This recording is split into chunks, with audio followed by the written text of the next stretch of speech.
Donc, nous allons vous présenter aujourd'hui dans la base de données photographique dans sa version 2. Donc, dans un premier temps, je reviendrai sur la genèse de la BD Photo NC. Ensuite, Cyril présentera les nouveautés et ses modes de diffusion. Et je reviendrai sur la fin sur les perspectives de ce projet.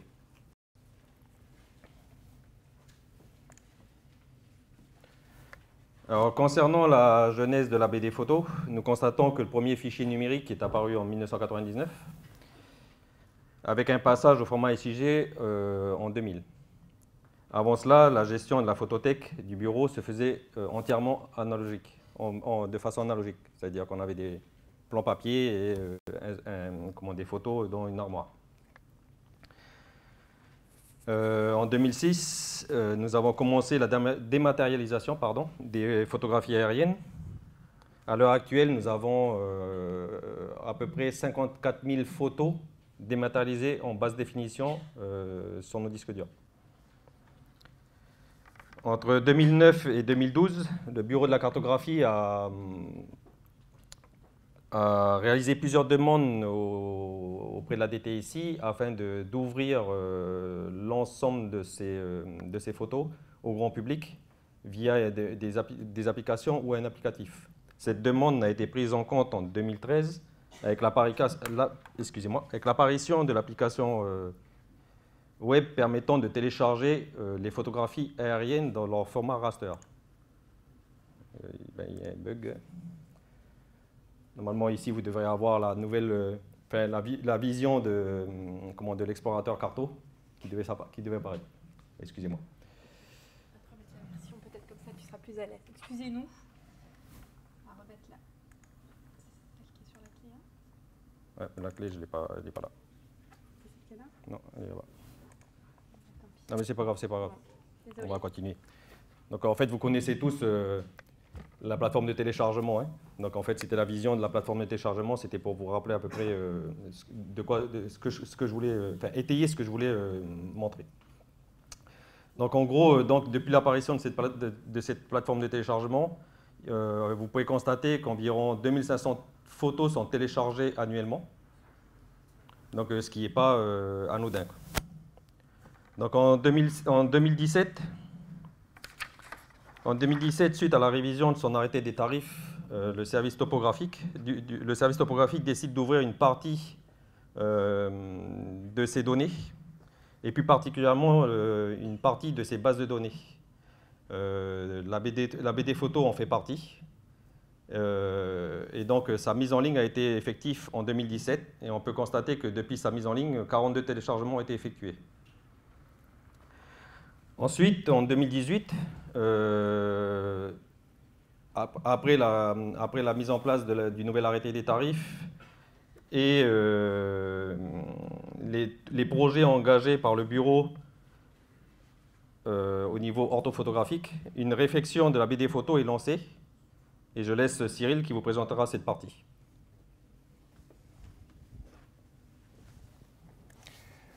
Ok, donc rebonjour à tous. Et comme vous le disiez, Clifford, au vu des besoins et des limitations de la version 1, on a dû évoluer vers une nouvelle version. Donc on a commencé par faire un inventaire des données qu'on souhaitait valoriser. Donc c'était des données qu'on avait en archive sous format papier ou numérique. On souhaitait aussi faciliter la production d'orthophotos historiques, donc mettre en valeur toutes les données ou informations nécessaires à la création de ce produit.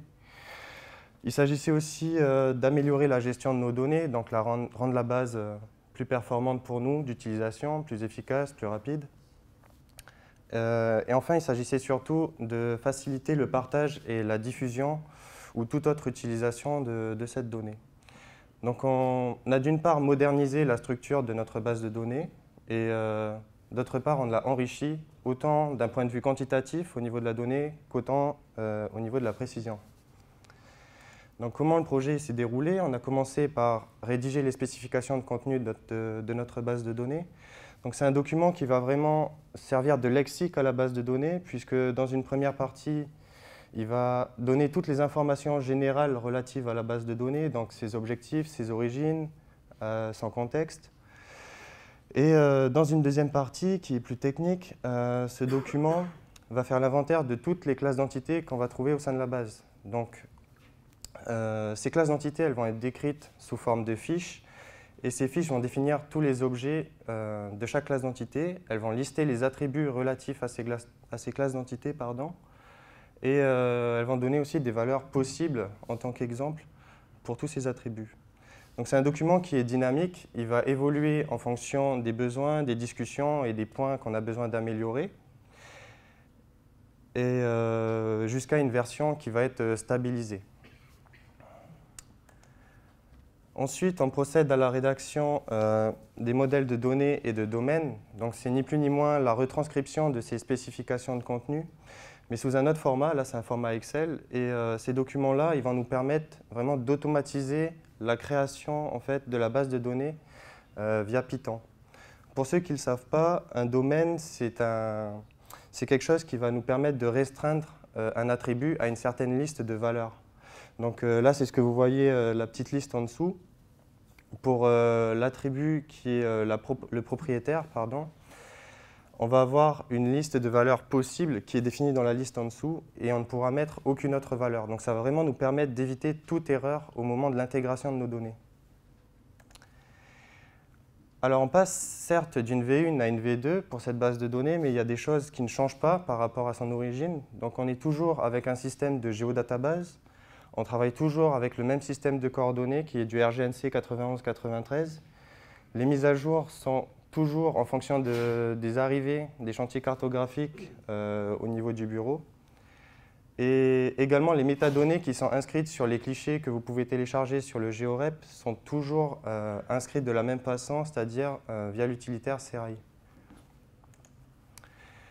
Alors, concernant les nouveautés, maintenant, au niveau de la structure globale de la base, on passe de 9 classes d'entités pour les centres de photos dans la version 1, avec une classe de polygones qui représentait les emprises de mission.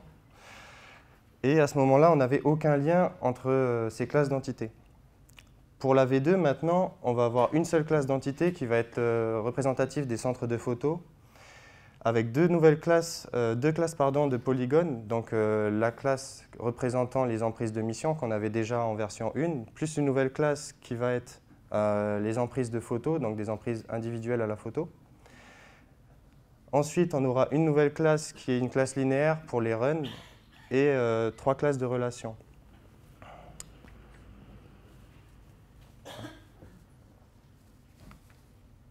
Excusez-nous. Je reviens après dessus. Ok, alors on va revenir plus tard sur les classes de relations et sur ce que c'est qu'un run. Là, d'un point de vue visuel, on a la structure de la BD photo en version 1. Donc on a l'emprise de mission qui est globale, avec à l'intérieur tous les centres de photos qui sont associés à cette mission. Maintenant, si on regarde la V2, on voit s'ajouter deux nouvelles classes d'entités qui sont les runs qu'on voit s'afficher en rouge. Donc c'est ni plus ni moins que la trajectoire qu'a effectué l'avion pour effectuer ses prises de vue. Ensuite, on a le quadrillage gris là, qui sont les emprises de photos. Donc c'est l'emprise au sol relatif au cliché qui a été pris depuis l'avion.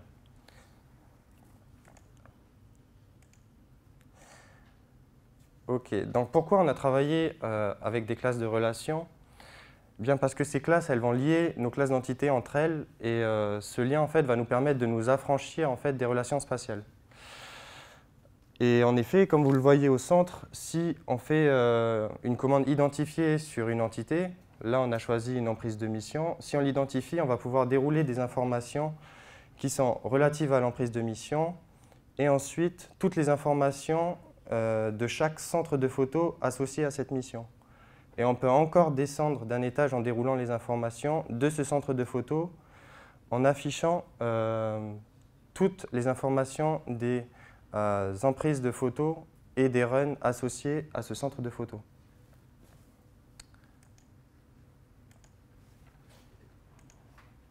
Ok, donc les avantages et les inconvénients que ça présente, eh bien, au niveau des avantages, ça va réduire considérablement le nombre d'attributs, ça va supprimer des doublons entre les classes d'entités. Donc tout ça, ça va aussi nous éviter les requêtes spatiales, comme je le disais, et par conséquent, ça va nous rendre la tâche plus facile au niveau de la gestion de la donnée et rendre son utilisation beaucoup plus simple.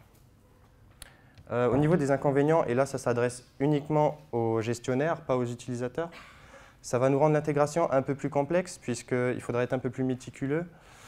On ne pourra pas tout intégrer comme ça, il faudra vraiment bien mettre en place ces relations pour que tout fonctionne bien.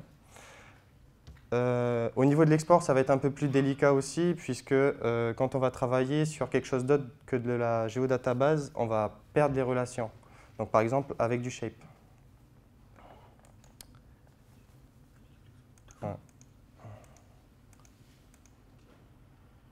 Ok, donc concernant les tables attributaires, pardon, vous voyez apparaître en haut de ces deux tableaux des attributs qui sont en noir. En fait, ces attributs, ce sont des attributs qui n'ont pas changé d'une version à une autre. Ils ont été conservés, même si leur appellation a un peu changé, ce sont les mêmes informations. En vert, on a des attributs qui ont été soit aussi conservés, soit transférés d'une classe d'entité à l'autre. Par exemple, pour les centres de photos, il y a certains attributs qui ont, pour la V2, migré vers l'autre classe d'entité qui est l'emprise de mission, puisque en fait, ces attributs donnaient des informations relatives et communes à la mission et pas à un seul centre. Donc on les a déplacés voilà, pour des raisons pratiques. En bleu, maintenant, vous voyez s'afficher tous les nouveaux attributs qu'on a décidé d'apporter. Donc ça fait une dizaine d'attributs pour les emprises de mission et 18 attributs pour les centres de photos. Toutes ces nouveautés en fait, vont nous permettre d'intégrer beaucoup plus de données et comme je vous le disais au début, tant au niveau de la quantité que de la précision. Par exemple, avant, en version 1, vous avez un attribut qui s'appelait négatif. Cet attribut-là nous disait en gros, est-ce qu'on a un négatif et si oui, ben, on avait un numéro, sinon le champ était vide. Là maintenant, on va avoir des précisions en plus puisqu'on a un attribut qui va nous dire est-ce que oui ou non on a un négatif, si oui, quel est son numéro, et un autre attribut encore pour nous dire, si oui, quelle est sa radiométrie. Donc voilà, c'est beaucoup d'informations et de précisions qu'on apporte toujours dans le but de vraiment enrichir et de rendre cette base complète.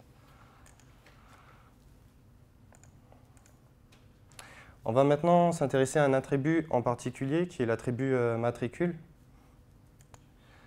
Cet attribut, en fait, il est formé par la concaténation de plusieurs autres attributs et c'est en fait un identifiant unique qui a été créé et appliqué en gros à chaque cliché puisqu'en fait cet attribut va servir aussi de nom pour chaque cliché.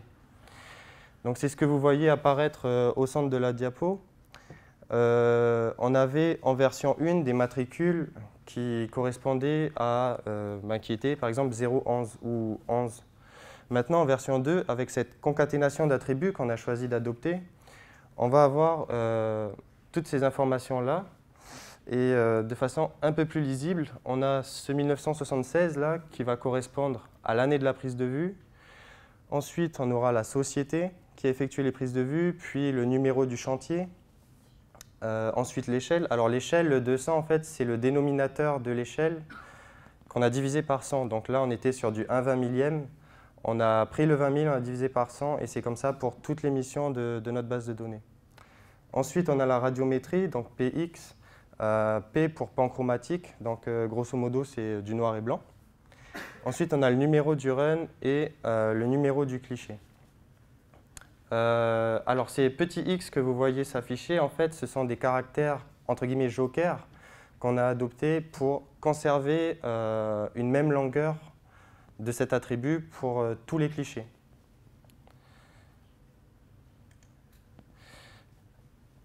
On est désolé, il y a un petit bug dans la présentation en fait. Cette partie-là ne devrait pas figurer. Non mais attends, j'ai pas fini. Là. Ça c'est là. Ouais.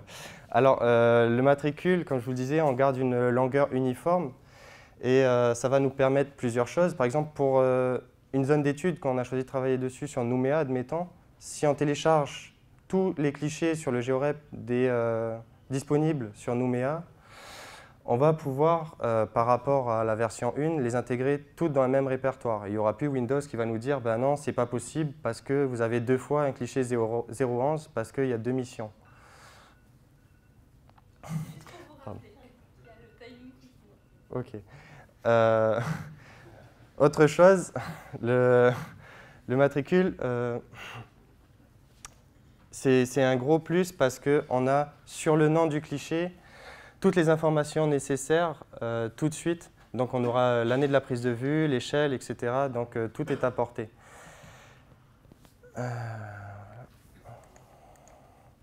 Alors, concernant la diffusion et le partage de la donnée, on est sur du rappel, ça n'a pas changé. Alors, la base de données est entièrement disponible sur le GeoRep en téléchargement, comme les clichés dématérialisés. La base, elle est disponible en GDB ou en shape. Alors attention à ce que je vous ai dit tout à l'heure, les shapes, vous allez perdre les relations. Même si les shapes sont complets au niveau information, on n'a plus ces relations-là. Les JPEG sont aussi toujours disponibles dans la limite de 10 clichés par panier de téléchargement. Les photos Serail, elles sont toujours soumises à convention et donc avec un délai de carence de 2 ans entre leur prise de vue et leur disponibilité réelle. Les consultations en stéréoscopie pour la visualisation 3D sur rendez-vous sont toujours disponibles, enfin sont toujours possibles aussi. Hein. Donc pour ceux qui font de l'urbanisation, de la géomorphologie, l'hydrologie, admettons, ça peut être intéressant de visualiser des photos en 3D via stéréoscope, donc n'hésitez pas. Et dernièrement, les photos aériennes en Full HD, donc la haute définition, est toujours récupérable au service topographique aussi. Alors c'est un produit qui est soumis à tarification. Ce n'est pas le produit en lui-même que vous allez payer, c'est vraiment la prestation pour livrer la donnée. Hein.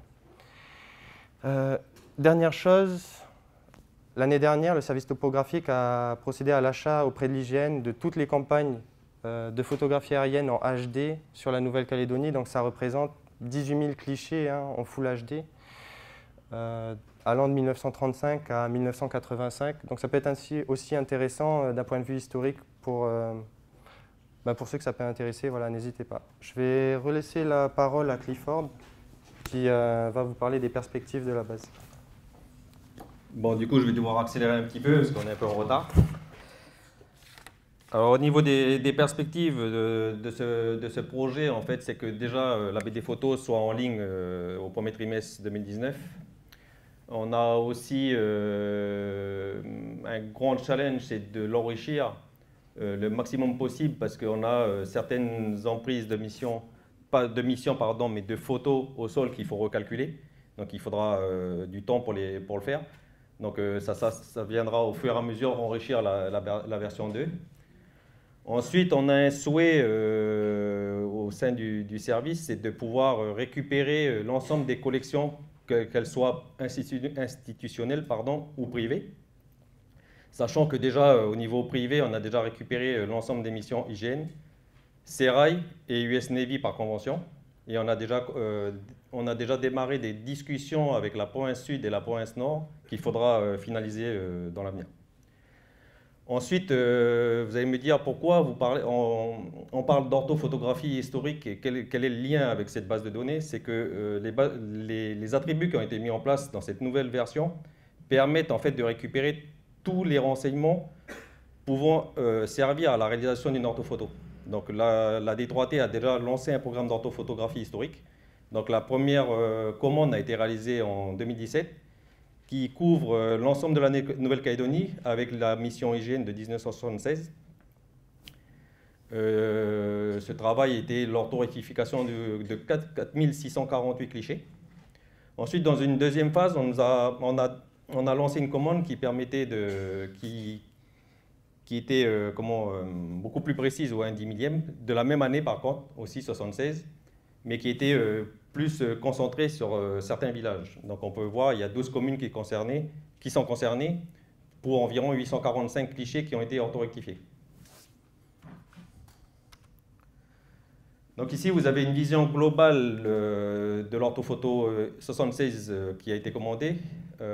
Donc en gris, on peut voir la mission au 1/20 millième sur l'ensemble du territoire. Avec, on n'a pas de pointeur? De pointeur, non.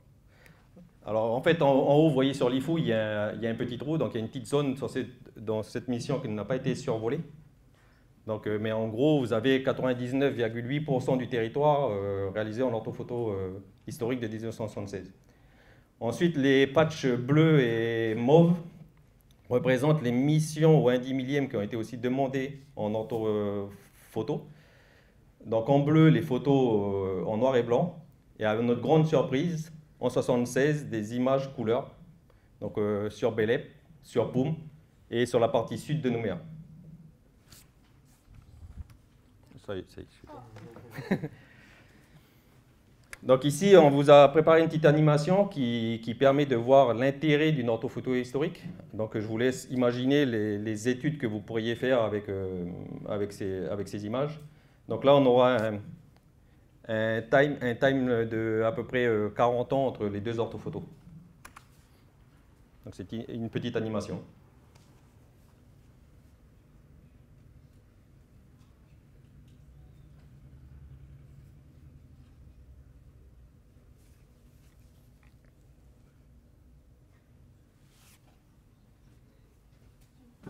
Voilà. Merci à tous.